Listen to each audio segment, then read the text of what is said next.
Hello and welcome to a massive post-season edition of Fox Sports Lab NBA. I'm your host, Ben Dixon. Joining me, as always, at the desk, the NBA experts, Jaymz, Clements and Jack Heverin. Welcome, boys. Business end of the season, Dicko. Good to be here.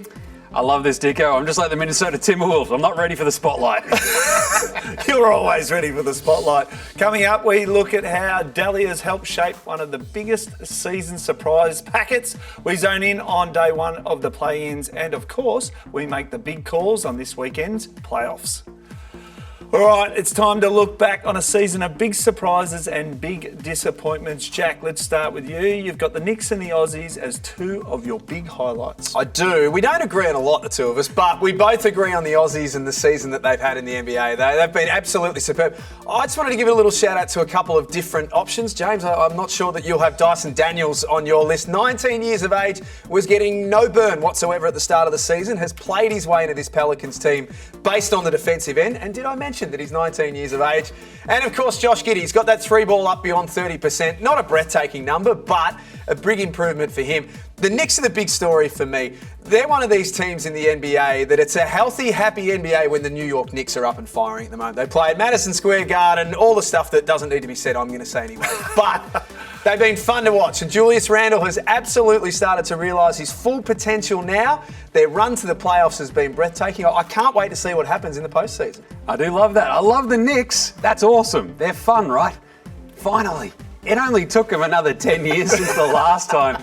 My big surprises for this season, though, how can you not go past the team out there in California going, every time they win, fires and laser! They love it. Sacramento, it's their first division title in 20 years. 2002, 2003, they last won the division out there in the Pacific. But of course, they're now the West 3 seed.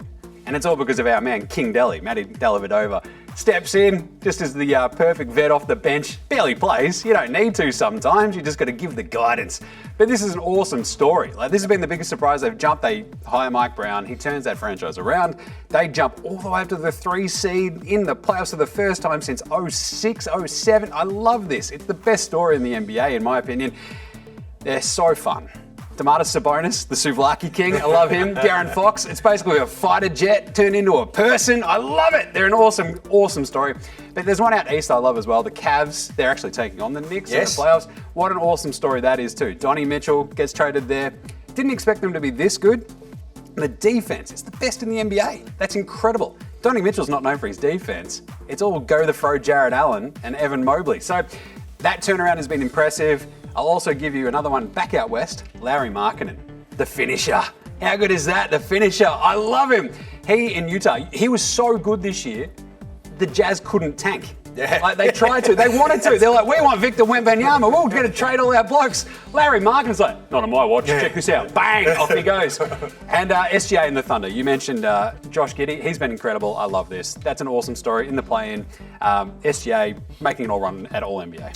All right, now, Jack, every high there's a low. Yes. Every surprise there's a disappointment. Now, you weren't picking up what the Clippers were putting down, were you? No, sir, and have not been all season long. I know they finished 5th in the West, and some people say, you're kidding, they've made the playoffs. But this is a Paul George, Kawhi Leonard team. Kawhi back fit and healthy after nearly 18 months out injured. They have not even gone close to reaching their full potential. They've been harder to catch than an eel with a pair of rubber gloves. They're so inconsistent. They've been a big-time disappointment. Now, they could go on and do some damage in the playoffs, but I can't see it, James. I like it. I'm going to stay with the West for a disappointment. How about the Dallas Mavericks? You trade for NBA Kanye, old Kyrie Irving over there. They go from the Western Conference Finals last year to wasting a year of Luka's prime, missing the play-in. You're not in the top 10 best teams in the West. That's a wild disappointment.